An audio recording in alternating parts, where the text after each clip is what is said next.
Sumqayıt şəhər polis idarəsi Dövlət Yol Polisi şöbəsinin əməkdaşları şəhər ərazisində təmiz hava aylığı çərçivəsində maarifləndirici tədbir keçirib. Tədbir zamanı nəqliyyat vasitələrinin texniki vəziyyəti yoxlanılıb, atmosferə normadan artıq zərərli maddələrin atılmasına səbəb olan nasazlıqların aradan qaldırılmasının vacibliyi diqqətə çatdırılıb. Sürücülərlə profilaktik söhbətlər aparılıb. Sizin nəqliyyat vasitənizdə təsirli qazların miqdarı ölçülüb, nəticəsi barədə sizə məlumat verəcəyik. Sizin nəqliyyat vasitəsi mühərrikindən ətraf mühitə, atmosferə dəm qazının miqdarı normadan artıq ixrac olunur.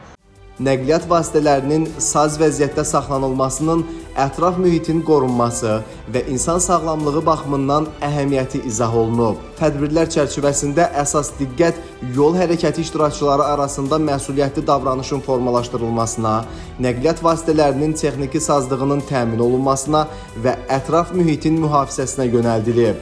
Xatırladaq ki, təmiz hava aylığı ilə bağlı yol polisləri tərəfindən tədbirlər davam etdirilir.